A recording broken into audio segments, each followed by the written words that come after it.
ओम नमः सिद्धेभ्यः ओम नमः सिद्धेभ्यः ओंकारं बिंदु संयुक्तं नित्यं ध्यायन्तो योगिनः कामदं मोक्षदं चैव ओंकाराय नमो नमः।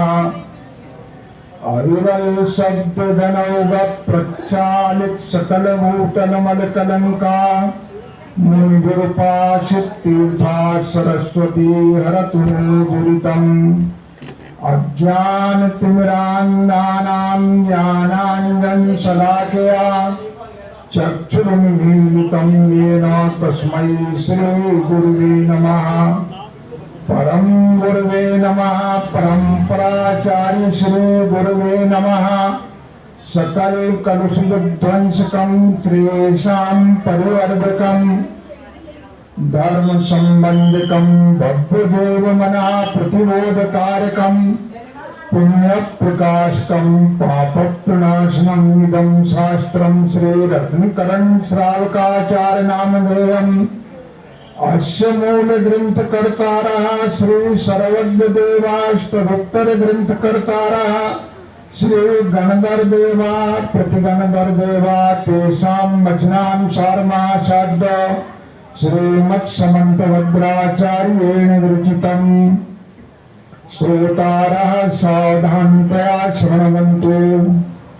मंगलम भगवान वीरो मंगलम गौतमो गणे मंगलम कुंभकुंडाढ्यो जैन धर्मोस्तु मंगलम। सर्वमंगल मांगल्यम सर्वकल्याणकारकम प्रधानम सर्वधर्माणां जैनम जयतु शासनम जैनम जयतु शासनम जैनम जयतु शासनम। नमः श्रीवर्धमानाय निर्दोष कलिलात्मने सालोकानां त्रिलोकानां यद विद्या दर्पणायते। देवादिदेव वर्तमान शासन नायक श्री महावीर भगवान की जय। परम पूज्य संत श्री मुनि आचार्य श्री विद्यासागर जी महाराज की जय। परम पूज्य मुनि पुंगव श्री सुधासागर जी महाराज की जय। धर्मानुरागी बंधुओं और बहनों, आज 10 लक्षण धर्म में धर्म के 10वें लक्षण उत्तम ब्रह्मचर्य धर्म की आराधना का, उसे जीवन में उतारने का ये मंगल अवसर है। 9 दिन तक लगातार हमने 9 धर्मों की अलग अलग आराधना की। 9वां जो उत्तम आकिंचन्य धर्म था और आज जिस उत्तम ब्रह्मचर्य की आराधना करने का ये अवसर है, ये उत्तम आकिंचन्य और उत्तम ब्रह्मचर्य दोनों 10 धर्मों में सारभूत कहे गए और मोक्ष महल में प्रथम पैर रखने का माध्यम इन धर्मों को कहा गया। आप पढ़ते ना, ध्यान तो धर्म 10 पेड़ चढ़ के शिव महल में पग धरा। तो अब हम सब जो है मोक्ष में पैर रखने वाले हैं। पैर रखने वाले हैं या नहीं, लेकिन उस तरफ पैर बढ़ाने का प्रयास तो किया ही है। एक कथन है संस्कृत में कि गच्छन पिपीलिका याति योजनानां शतान्यपि। अगर चींटी मंजिल की ओर चलना प्रारंभ कर दे तो वो धीरे धीरे सैकड़ों योजनाओं को भी पार कर जाती है। लेकिन कब? जब चलना प्रारंभ कर दे। और अगच्छन वैनतेयोपि, सबसे तेज गति कही जाती है गरुड़ की। अगर गरुड़ चले ना तो पदमेकं न गच्छति, एक पग भी वो आगे नहीं बढ़ सकता है। तो जिन्होंने धर्म की आराधना की ओर चलना प्रारंभ कर दिया है, वो धर्म को माने आत्म स्वरूप को माने ब्रह्म को या ब्रह्म में चर्या को प्राप्त कर लेंगे। और जिन्होंने चलना ही प्रारंभ नहीं किया तो जहां है वो वहां ही रहेंगे, आगे बढ़ने वाले नहीं है। बहुत विचार करना कि ये जो धर्म है, जब तक इनका हृदय में वास रहता है तब तक हत्यारे से हत्यारा व्यक्ति भी हमारा कुछ बिगाड़ नहीं सकता। कब तक? जब तक धर्म का हृदय में वास है। और जैसे ही हृदय से धर्म निकल जाता है, रोज समाचार पत्रों में पढ़ते होंगे, पिता ने पुत्र की हत्या कर दी, पुत्र ने पिता की हत्या कर दी। आचार्य सूर्यचंद्र स्वामी ज्ञानार्णव नाम के ग्रंथ में कहते हैं, धर्मो बसेन मनसी, मन में जब तक धर्म रहता है, धर्मो माने मनसी बसति यावद अलम सतावत, तब तक हंता न हंतुरपि, एक मारने वाला हत्यारा भी उसका कुछ नहीं बिगाड़ सकता। और गते तो तस्मेन, जैसे ही वो धर्म हृदय से चला जाता है कि दृष्टा परस्पर हति जनकात्मजाना, जनक माने पिता और आत्मज माने पुत्र, पिता और पुत्र में भी परस्पर हत्या का प्रसंग देखा जाता है। तो ये धर्म के वास की बात है जो हमारे हृदय में होना चाहिए। धर्म आएगा कब? जब एक दूसरे के प्रति वात्सल्य का भाव आएगा, एक दूसरे के प्रति धार्मिक स्नेह का भाव आएगा। वो भाव कदाचित हमारे हृदय में समाप्त तो नहीं कहूंगा, लेकिन कम जरूर हो रहा है। क्यों कम हो रहा है? अकारण कम हो रहा है, कोई कारण नहीं है। मैं एक घटना छोटी सी आपके सामने रखूं। आप लोगों ने तो यात्रा नहीं की होंगी ऐसी, लेकिन कभी कभी इमरजेंसी में हमें ऐसी यात्राएं करना पड़ती हैं। तो जनरल कोच में साइड में सिंगल सीटें हैं ट्रेन में, और हम लोगों की आदत है एक सीट पर बैठ गए और दूसरे पे थैला रख लिया। अब कोई आया तो हमारा एक आदमी आ रहा है, विचार करना, ये केवल ट्रेन में ही मत लेना, दूसरी जगह भी ले लेना। ट्रेन चल ली, कोई दूसरा व्यक्ति नहीं आया, तो जो व्यक्ति खड़ा था उसको क्रोध उत्पन्न हो गया, क्योंकि निमित्त मिलने पर ये क्रोधादि कषाएं जागती हैं, लेकिन निमित्त मिलने पर भी अगर ना जागे तो धर्म का हमारे हृदय में वास है।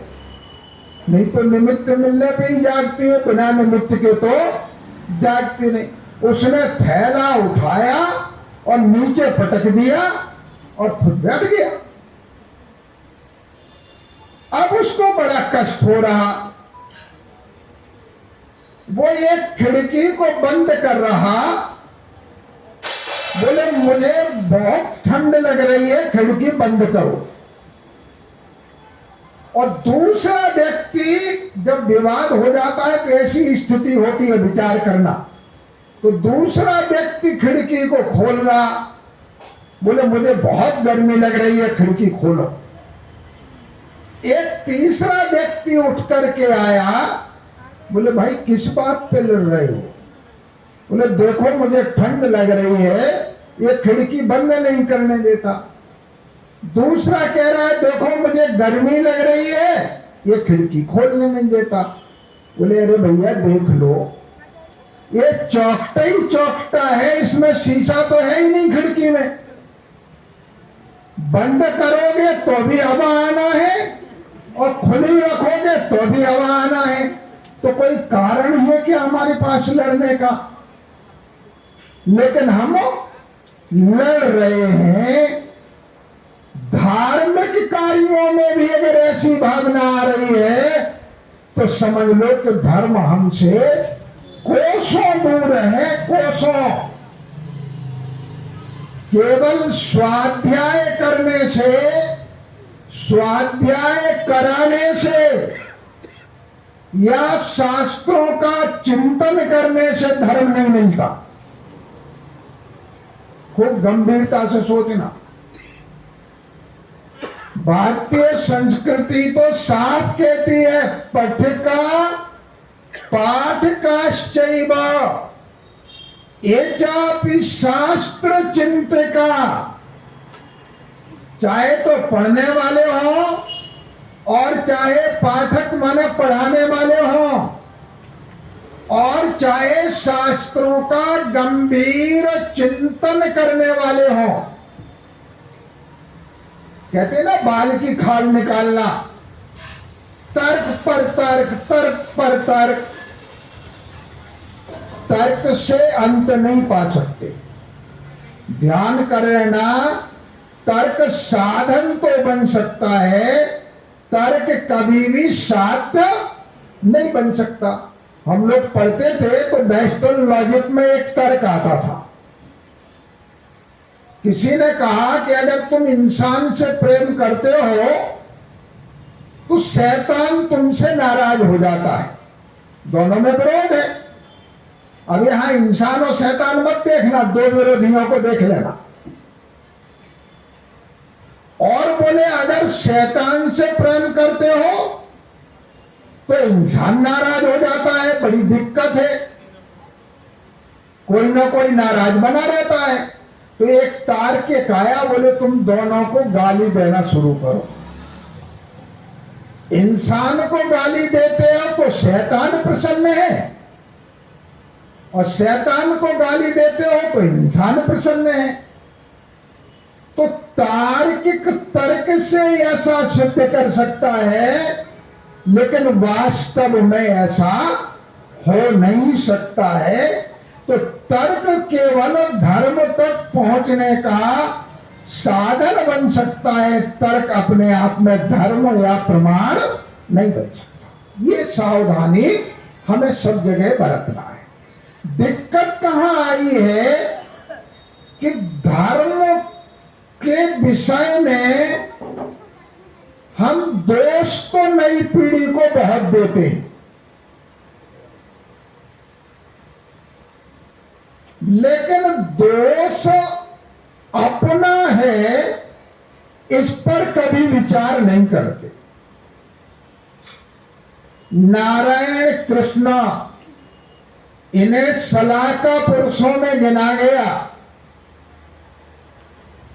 खुद जो भी रहे लेकिन समाज को उसी तरह शुद्ध करने का काम करते हैं जैसे आंख में सुरमा, अब तो मना करने लगे लेकिन पुराना है, आंख को शुद्ध करने का वो काम करती, इसलिए उनको सलाका पुरुष का, सलाका माने सलाई। नारायण कृष्ण जा रहे, एक व्यक्ति गरीब निर्धन खुद ईंट उठा रहा, खुद गारा मिट्टी का ले जा रहा है और अपने लिए झोपड़ी बना। अक्षोहिणी सेना के साथ नारायण कृष्ण जा रहे, रास्ते में उन्होंने एक ईंट उठा ली और वो एक ईंट लेकर के जहां वो मकान बना रहा था वहां तक ले गए। पीछे जो सेना चल रही थी उसने देखा कि जब मालिक ने, राजा ने एक ईंट उठा के उसे दी है तो एक एक ईंट उन्होंने उठा ली और उसका मकान तुरंत तैयार हो गया, झोपड़ी तुरंत बन गई। एक आदर्श प्रस्तुत किया, ऐसा आदर्श कदाचित हमने प्रस्तुत नहीं किया या नहीं कर पाए। इसलिए जो नई पीढ़ी, जिसको हम जनरेशन गैप कह रहे हैं, वो हमारे मार्ग पर नहीं चल पाए। ध्यान तो देना पड़ेगा, ध्यान देना पड़ेगा। एक बार कलकत्ता जाने हुआ, आप लोग भी जाते होंगे तो देख लेना, वहां पर एक दगड़ा जी थे और उनके पुत्र हैं। एक श्रोता बहरा, अब श्रोता भी कह रहा मैं और बहरा भी कह रहा, वो प्रवचन सभा में रोज आते, उनको सुनाई कुछ नहीं पड़ता था। एक बार उनसे लिख के पूछा कि जब आपको सुनाई नहीं पड़ता तो आप प्रवचन सभा में क्यों आते हो? उनका जवाब सुनना शायद हमारे लिए वो हितकारी बन जाए। बोले पंडित जी, मैं घर में बुजुर्ग हूं, मैं प्रवचन सभा में आता हूं तो पुत्र सोचते हैं कि जब इन्हें सुनाई नहीं पड़ता फिर भी ये प्रवचन सभा में जाते हैं, इन्हें लाभ तो कुछ मिलता ही होगा, और अगर हम प्रवचन सभा में नहीं जाएंगे तो लोग क्या कहेंगे? मैंने कहा था क्या कहेंगे, इसके कारण भी जो मंदिर तक पहुंच रहा उसे भी कुछ ना कुछ लाभ मिल रहा। बोले जब पुत्र आती है तो मेरी पुत्र वधुएं भी आती हैं, और पंडित जी आप ही तो एक दिन कह रहे थे कि पुद्गल भी जीव का उपकार करता है, तो ये जो शास्त्र की परमाणु हैं जब मुझसे टकराते होंगे तो कुछ ना कुछ तो मेरा उपकार करते होंगे, इसलिए मैं इस शास्त्र सभा में चला आता। कभी हमने ऐसा सोचा नहीं सोचा, इसलिए हम मार्ग पर उनको ला नहीं पा रहे, मार्ग पर नहीं ला पा रहे। कसूर किसका? हमारा, लेकिन हमारी दृष्टि तो पर पे है ना, इसलिए कसूर नजर आता हमें उनका। बार बार कहता हूं, अगर मैं शास्त्र की बात को आप तक नहीं पहुंचा पा रहा तो आपका बिल्कुल कसूर नहीं, बिल्कुल दोष नहीं। ये दोष तो वक्ता का है, क्योंकि उसे श्रोता तक शास्त्र की आज्ञा को पहुंचाना चाहिए। आज उत्तम ब्रह्मचर्य का दिन।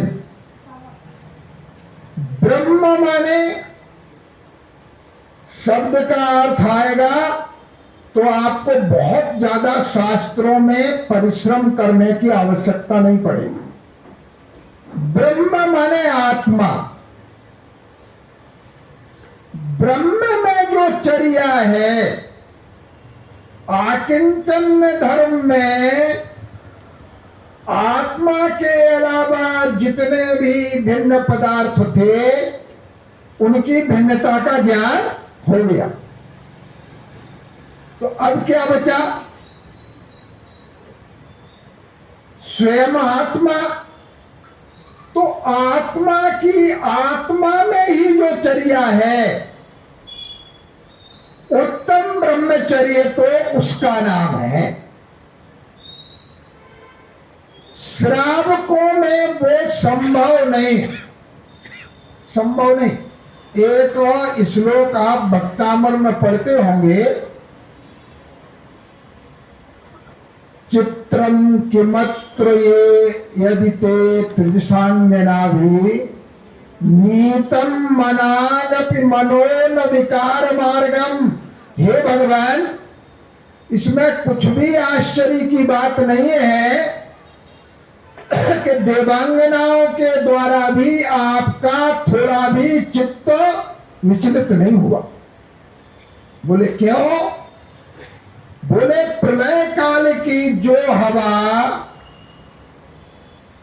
साधारण पर्वतों को डिगा देती है, वो सुमेरु पर्वत को नहीं डिगा सकती। चित्त में अगर स्थिरता है, चित्त में अगर दृढ़ता है, तो कोई भी उस चित्त को डिगा नहीं सकता। मुनियों का जो ब्रह्मचर्य है वो स्त्री मात्र के प्रति राग के त्याग रूप है। चाहे माता हो, चाहे बहन हो, चाहे पुत्री हो, और अगर विवाह के बाद दीक्षा ली है, चाहे वो पत्नी रही हो, सबके प्रति उनका जो भाव है वो राग रहित भाव है। लेकिन श्रावकों का भाव ऐसा राग रहित हो नहीं सकता। इसलिए उनमें ब्रह्मचर्य अणुव्रत स्वपत्नी या स्वपति के राग के अलावा स्त्री अन्य किसी पुरुष को पिता, भाई या पुत्र के समान समझे और पुरुष अन्य स्त्री को माता, बहन या पुत्री के समान समझे। ये जो ब्रह्मचर्य है, ये श्रावकों का ब्रह्मचर्य भी अनंत फल को देने वाला है। गणेश प्रसाद जी बरणे आज जितने विद्वान जैन विद्याओं का पठन पाठन नजर आ रहा, वो पूज्य गणेश प्रसाद जी बरणे की देन है, जो जाति से जैन नहीं थे। समझना बात। केवल उनका मकान जैन मंदिर के पास था और ऐसे चबूतरे पर पद्म पुराण की वाचना होती थी। वो अपने घर में बैठ के सुनते थे, उन्हें बड़ा अच्छा लगता था, आके बैठ के सुनने लगे। क्षुल्लक और अंतिम समय में मुनि धर्म का पालन करते हुए देह त्यागा। उन्होंने बनारस में एक संस्कृत महाविद्यालय खोला, शाहबाद महाविद्यालय। 1 रुपए से, 1 रुपया, 64 पैसे होते थे 1 रुपए में, ये 100 पैसे वाला मत समझना। 1 पैसे का पोस्ट कार्ड आता था, 64 धनकों को डाले, जो दान आया उससे वो विद्यालय उन्होंने शुरू कर दिया। और उसके बाद वहां के जो स्नातक थे उन्होंने जगह जगह अन्य विद्यालयों का संचालन किया। तो मैं कह ये रहा हूं कि वो ज्ञान की आराधना की ललक जब चर्या में परिवर्तित हो जाती है तो धर्म का हमारे हृदय में निवास हो जाता है, ये समझने की आवश्यकता है। गणेश प्रसाद जी बरने जिन विद्वानों से पढ़ते थे उनमें एक थे पंडित ठाकुरदास। उनके दूसरे विवाह की पत्नी थी, प्रथम पत्नी का देवलोक हो गया था और दूसरी पत्नी में उनकी उम्र में लगभग 15-20 साल का अंतर था। एक पुत्र की उन्हें प्राप्ति हो गई। उन्होंने एक साड़ी ला करके अपनी पत्नी को दी।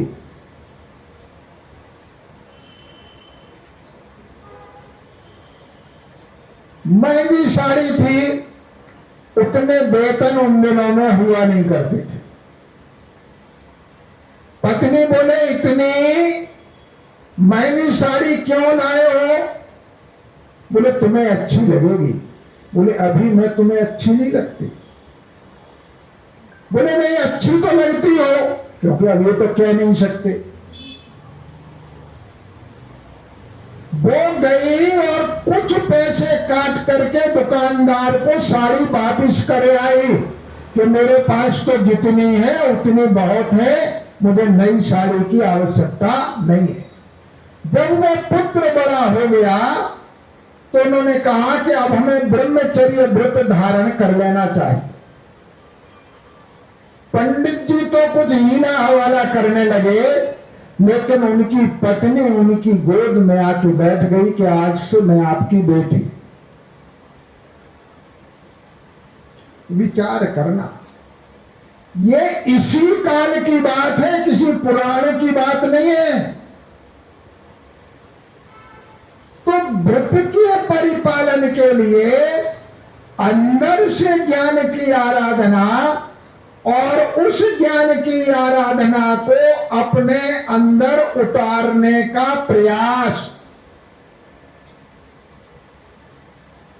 ये ब्रह्मचर्य अणुव्रत की तरफ जाने का एक बहुत बड़ा मार्ग है।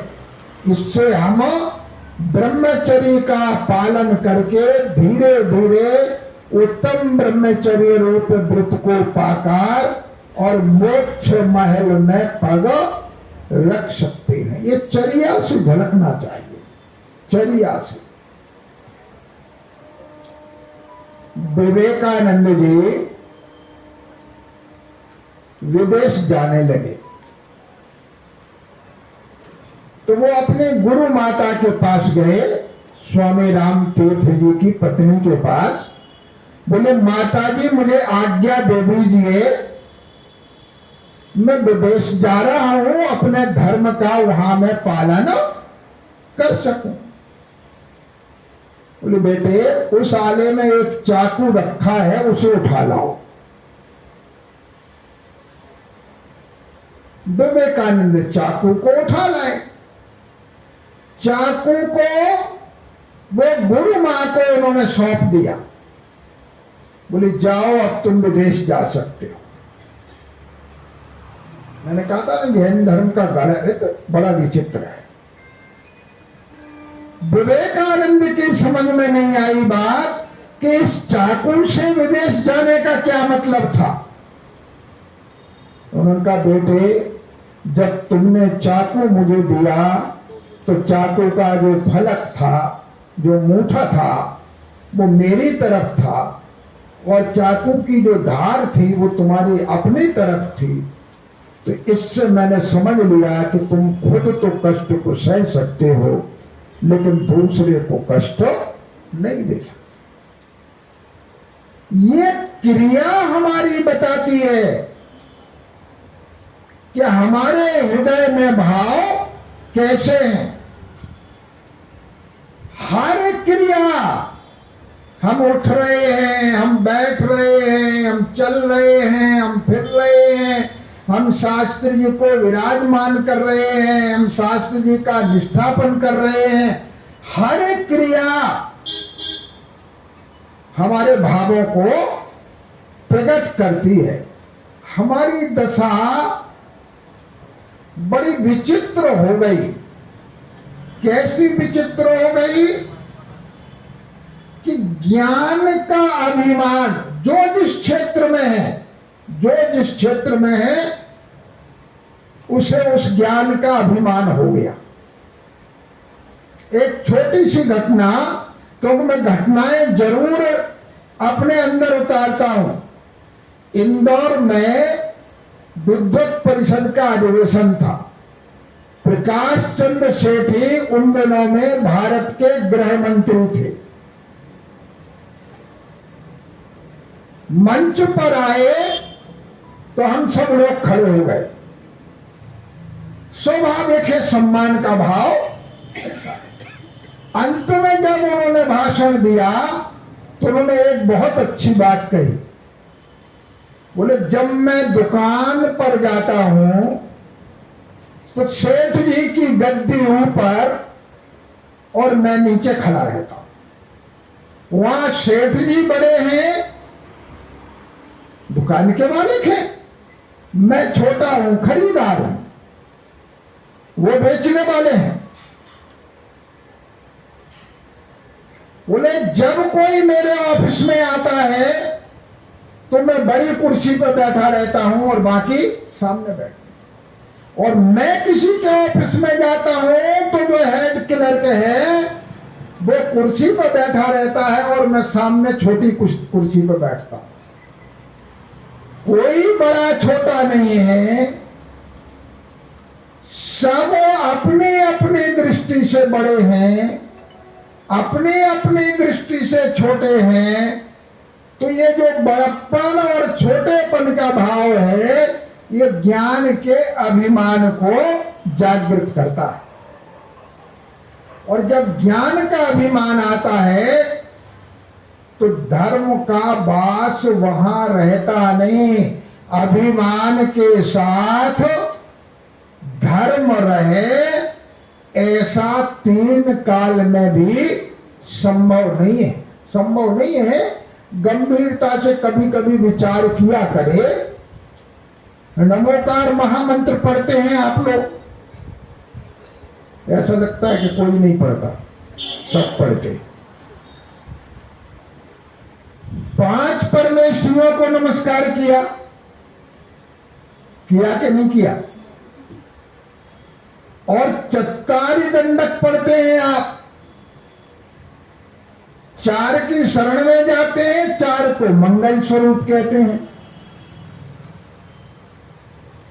अरिहंत मंगल है, सिद्ध मंगल है, साधु मंगल है और धर्म मंगल है, यही कहते हैं। आचार्य और उपाध्याय को क्यों छोड़ दिया?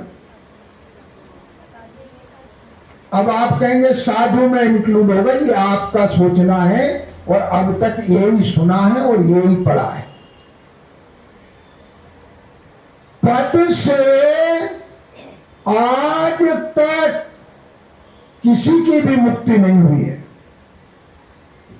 आचार्य को अपना पद छोड़कर साधु के देश में ही आना पड़ता है।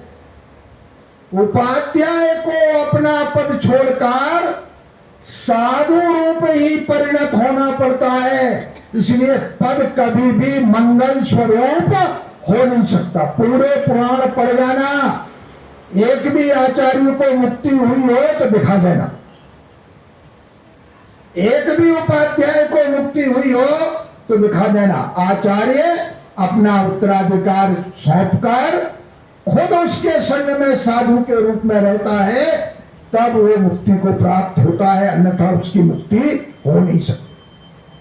पद मुक्ति में बाधक है, पद मुक्ति में साधक नहीं है। लेकिन लोक के कल्याण के लिए, लोक को चलाने के लिए पदों की आवश्यकता है। लेकिन पद पर हमेशा बना रहना ये आचार्य को भी अनुकूल नहीं, उपाध्याय को भी अनुकूल नहीं। हमें कितना अनुकूल है या विचार करना। मैंने बहुत गंभीर चिंतन की बातें हैं ये। अगर साधु को ही इनक्लूड, साधु में सबको करना है तो नमोकार मंत्र में भी नमो लोय सभ्य साहुरम में आचार्य और उपाध्याय इंक्लूड है, वो भी तो साधु ही है। लेकिन वहां हमें मर्यादा का परिपालन करना था, एक को अनुशासिता बनाना था, एक को पढ़ाने वाला बनाना था, कुछ को पढ़ने वाला बनाना था। इसलिए वहां अलगाव किया गया। ही बहुत गंभीरता से सोचना, तब जो है धर्म की बातें समझ में आती हैं, अन्यथा धर्म की बातें आसानी से समझ में आती नहीं। ये समझना है हो क्या रहा है।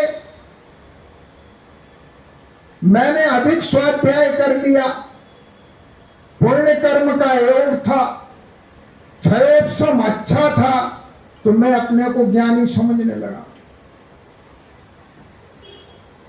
यही पतन है, यहां से पतन है। क्योंकि सर्वज्ञ के अलावा, केवल ज्ञानी के अलावा कोई भी ज्ञानी हो नहीं सकता। क्षयोपम ज्ञान में इतनी ताकत है नहीं। अगर 4-6 लंघन हो जाए, उपवास की बात नहीं कर रहा, सब तपस्वियों को प्रणाम निवेदन कर रहा हूं, लेकिन अगर 4-6 लंघन हो जाए तो सारा ज्ञान धरा का धरा रह जाता है। उम्र बढ़ती है तो स्मृति का भ्रंश होने लगता है, यादगार जाने लगती है। एक क्षण नहीं लगता है यादगार जाने में, ये विचार। लेकिन हम बड़े अभिमानी हैं। 3 प्रोफेसर एक नाव पर बैठकर नौका विहार कर रहे।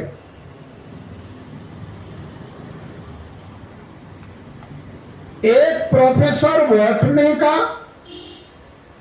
वनस्पति विज्ञान का, एक जूलॉजी का, प्राणी विज्ञान का, जंतु विज्ञान का, और एक प्रोफेसर एस्ट्रोनॉमी का, नक्षत्र विद्या का। नाविक के साथ जाना। हम लोगों की आदत है, कहते ना, आधे जल बगेरी छलकत जाए। ज्ञान कम होता है तो वो ज्ञान ज्यादा बगाड़ते हैं। तीर्थंकर भगवान दिव्य ध्वनि में कुछ आपको बधारते नहीं, अपितु उनसे मिश्रित जो अनक्षरी वाणी है वो गणधर समझ जाते हैं और वो हमें बता देते हैं, जबकि उनके पास तो सबसे ज्यादा ज्ञान है। अब वो प्रोफेसर एक जो वहां वनस्पति विज्ञान का बैठा हुआ, वो बोला नाविक से कि तुम तो हमेशा यहीं रहते हो, समुद्र में धरातल पर भी कुछ वनस्पतियां पाई जाती हैं, नीचे, पानी के नीचे। जानते हो वो वनस्पतियां कैसे उत्पन्न होती हैं, उनका कैसे रक्षण होता है, कैसे उनका विनाश होता है? बोले प्रोफेसर साहब, मैं तो किसी स्कूल में, पाठशाला में पढ़ा नहीं, मुझे तो कोई जानकारी नहीं। तो बोले समझ लो तुम्हारा चौथाई जीवन पानी में गया। आगे चले, बोले इसमें एक महामत्स्य रहता है, वो लाखों करोड़ों छोटी छोटी मछलियों को निगल जाता है। उस महामत्स्य का नाम जानते हो? बोले नहीं, मैंने तो कोई जैन शास्त्र पढ़ा नहीं या कोई भी शास्त्र पढ़ा नहीं, मुझे तो उसकी जानकारी नहीं है। तो बोले समझ लो तुम्हारा वो आधा जीवन पानी। तीसरा जो एस्ट्रोनॉमी का बैठा था, बोला कि देखो आकाश में एक सप्तर्षि मंडल है, 7 बहुत चमकदार तारे हैं, उनके नाम जानते हो? बोले बाबूजी, प्रोफेसर साहब मैंने तो पहले ही कहा कि मैं किसी पाठशाला में पढ़ा नहीं, मुझे तो नहीं आता। इतने में तेज बवंडर आया, नाव डगमगाने लगी। बोले प्रोफेसर साहब बहुत ज्ञान की बातें कर रहे थे, एक मैं भी पूछ लूं? बोले पूछ लो। बोले तुम्हें तैरना आता है? तैरना? बोले नहीं, तैरना तो नहीं आता। बोले तो तुम्हारा सारा ही जीवन पानी में।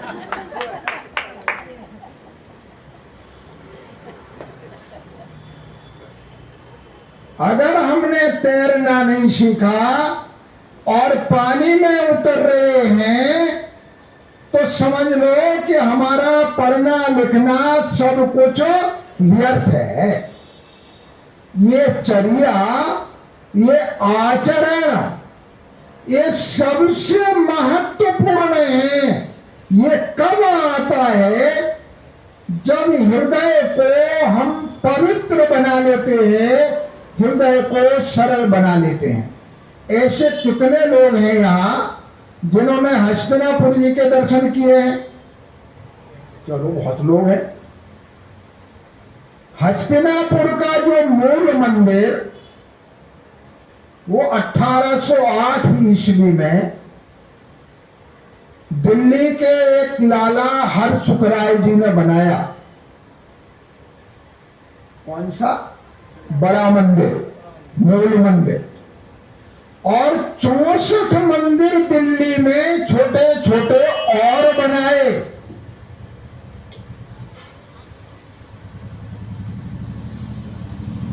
जब मंदिरों का निर्माण कर चुके तो समाज को सौंप दिए। कलश चढ़ाने का काम समाज ने किया। ये पंचायती है, पूरा नहीं बना पाया। अंत में कुछ लड्डू भेजने की साधर्मियों के यहां परंपरा।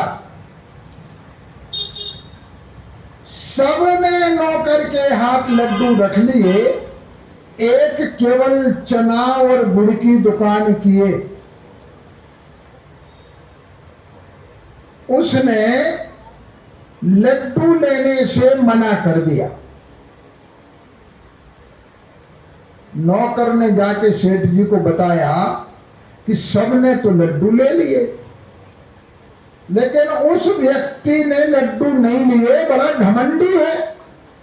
सेठ जी बोले नहीं, जैन श्रावक है तो ऐसा नहीं हो सकता, कुछ ना कुछ उसमें रहस्य की बात जरूर होगी। वो गए, बोले भाई आपने मेरे लड्डू स्वीकार नहीं किए।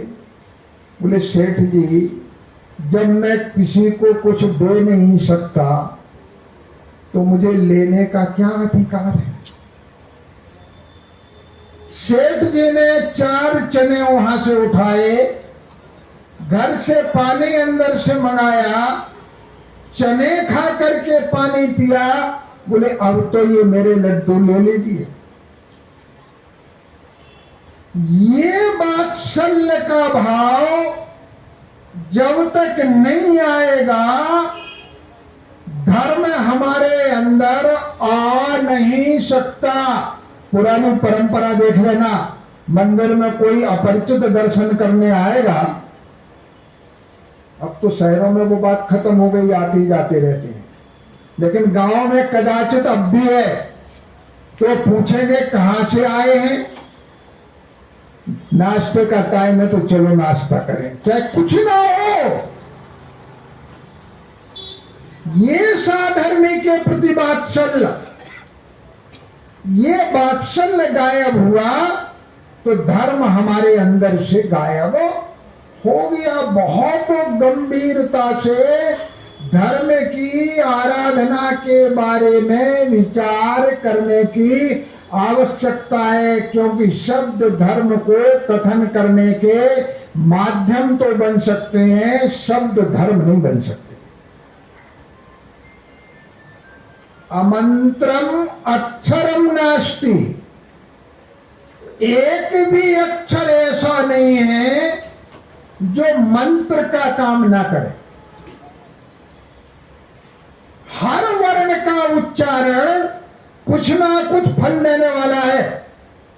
अब तो साउंड से मेडिकल साइंस भी चिकित्सा करने लगा है, वेव्स से, तरंगों से, शब्द तरंगों से। इसका मतलब तरंगों का असर तो हमारे ऊपर पड़ता है। अब वो शब्द की तरंगें कैसी हैं, वैसा असर हमारे ऊपर पड़ता है। हमने अभी उदाहरण दिया था उस बहरे स्रोत का, शब्द की तरंगों का असर पड़ना। अमंत्रम अक्षरम नास्ति, नास्ति मूलम औषधम, एक भी वनस्पति ऐसी नहीं जो औषधि ना हो। हमारे ज्ञान की कमी है कि हम नहीं जान पा रहे। अयोग्य पुरुषो नास्ति, एक भी व्यक्ति संसार में ऐसा नहीं जो अयोग्य हो। किसी में कोई ना कोई योग्यता है। योजक तत्व दुर्लभा, उनको जोड़ने वाला दुर्लभ है। उन्हीं अक्षरों को हमने जोड़ा तो मंत्र बन गया ओम नमः, आ जोड़ दिया, अर्यंत का आ जोड़ दिया, उसी में अशरीरी का आ का आ रह गया, आ जोड़ दिया उसमें आचार्य का, फिर भी आ रह गया, ऊ जोड़ दिया उपाध्याय का तो ओ हो गया, और मां जोड़ दिया मुनि का तो ओम हो गया। ओम माने पंच परमेष्टि, मंत्र बन गया। अब ओम नमः ओम नमः ओम नमः, उन्हें मंत्र कैसे बन गया? उन अक्षरों के योजना से, अक्षरों को जोड़ने से। ऐसे ही दवाई कैसे बन गई? अमुक वनस्पति को लो तो उसके साथ अमुक मत लो, अमुक लो तो दवाई का काम करेगी, और अमुक के साथ अमुक लोगे तो विष का काम कर जाएगी। ये योजना अमूलम, कोई भी ऐसी कोई मूल नहीं जो अनौषध माना औषधि ना हो। ऐसा कोई व्यक्ति नहीं जो अयोग्य हो, सारे व्यक्ति योग्य हैं, केवल योजना की आवश्यकता है। धर्म में भी केवल योजक अगर मिल जाए तो सब धर्म के मार्ग पर स्वतः अग्रसर हो जाए।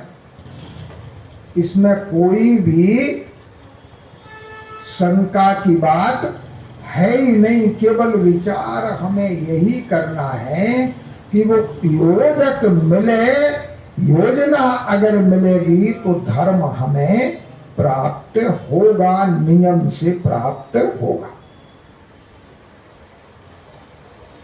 उत्तम ब्रह्मचर्य धर्म की जब जब चर्चा चले तो लक्ष्य तो हो हमारा आत्मा में रमण करने का, लेकिन लक्ष्य की प्राप्ति कभी भी एक साथ नहीं होती। धीरे धीरे जब हम आगे बढ़ते हैं तो लक्ष्य की प्राप्ति हो जाती है। श्रावक के ब्रह्मचर्य धर्म का भी कितना महत्व है, ये अशीधारा वृत्त से आप समझते हैं। अशीधारा वृत्त का नाम तो सुना है? नहीं सुना। अशी माने तलवार, अशीधारा वृत्त माने तलवार की धार पर चलने जैसा कठिन वृत्त।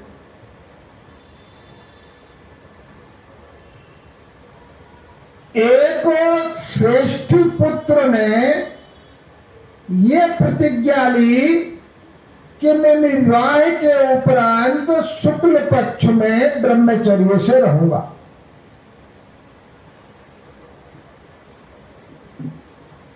एक कन्या ने ये प्रतिज्ञा कर ली कि मैं कृष्ण पक्ष में ब्रह्मचर्य से रहूंगी।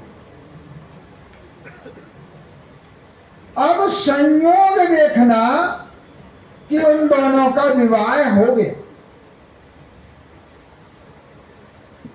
एक का कृष्ण पक्ष का ब्रह्मचर्य व्रत, एक का शुक्ल पक्ष का ब्रह्मचर्य व्रत। इसका मतलब आजीवन ब्रह्मचर्य व्रत उनका हो गया। विवाह के बाद अनायास, मैंने कहा था संकल्प पूर्वक ही नहीं, अगर अनायास भी कुछ घटित होता है तो उसका भी परिणाम मिलता है। और मैंने आप लोगों को एक उदाहरण दिया था, वो बड़ी आसानी से अब भी समझ सकते हैं कि बच्चा दवाई नहीं पी रहा,